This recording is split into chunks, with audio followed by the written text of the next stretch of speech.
September 11th has now become a part of American culture, okay? And the way the United States memorializes certain events erases history, okay? So, for example, Memorial Day remembers the American soldiers who have fought and died in various wars and totally erases the millions of people that were killed in those wars.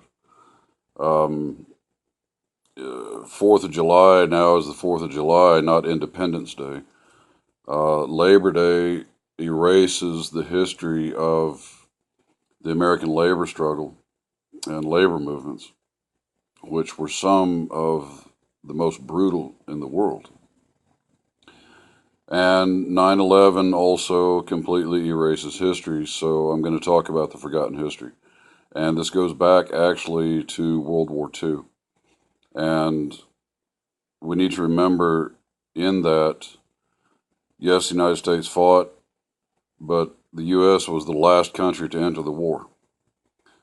And there were 24 million people of the Soviet Union killed in World War II. They actually had the highest casualties in the war. And immediately after the war, the United States began the 50-year Cold War. And in that Cold War, their main mission was to stop and prevent any alternative to American capitalism.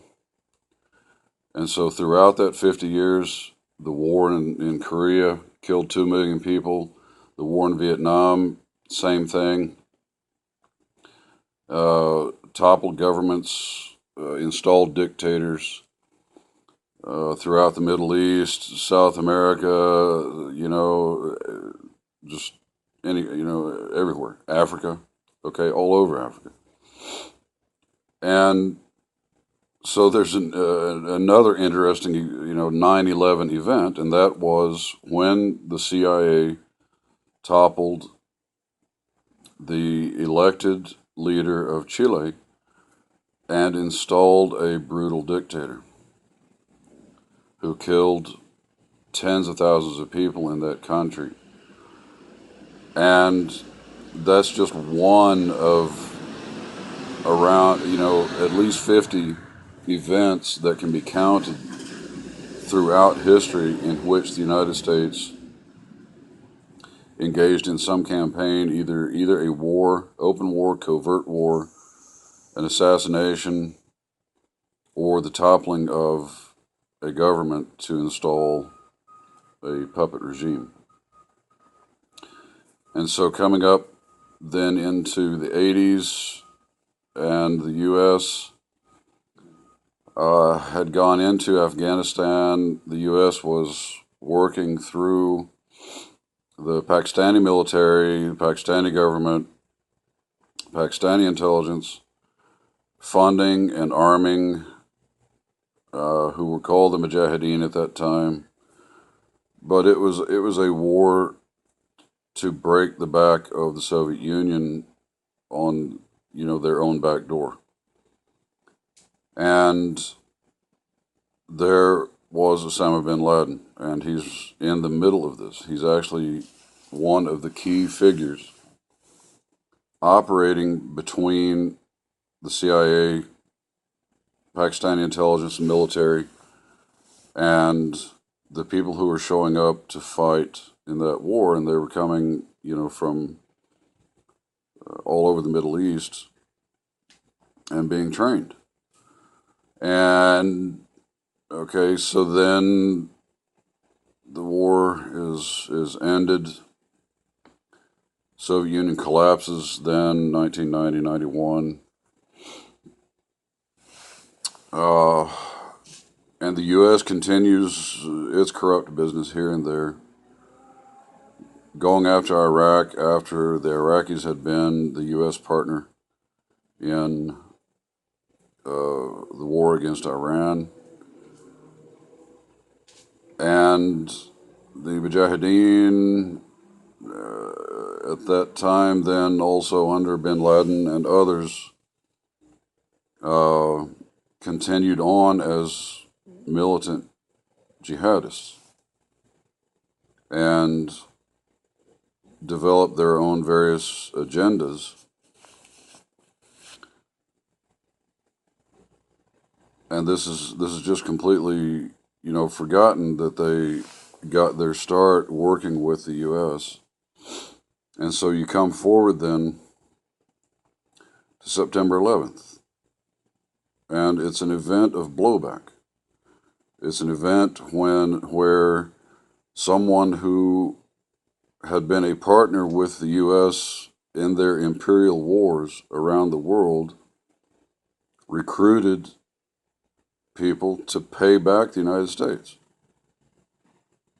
And the people who flew those planes were mostly Saudi, and Saudi has been the U.S. economic partner and regional political partner for decades.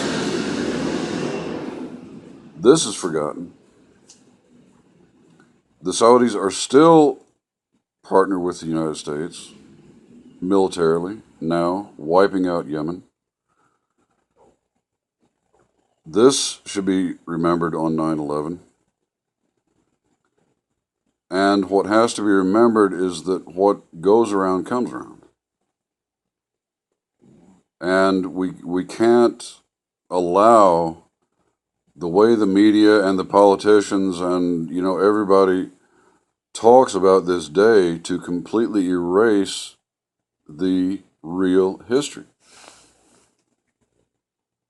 The United States has been engaged in imperialist wars really for the sake of benefiting American business.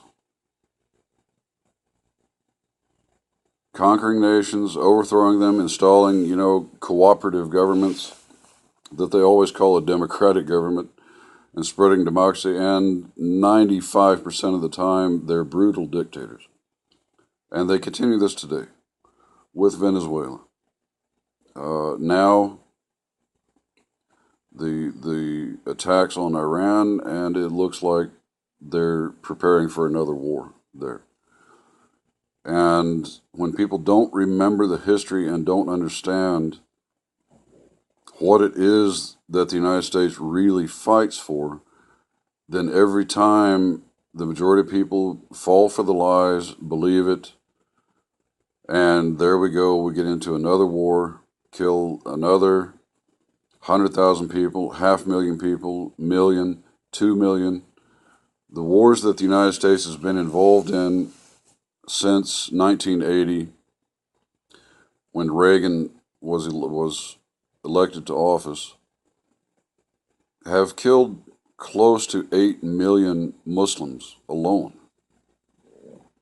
And that doesn't even count all the people killed in Africa, all the people killed all over South America, with the Contras and so forth. And the United States, it's known. The School of the Americas training violent militants, right-wing militants, to spread them over South America, and they're still in operation, okay?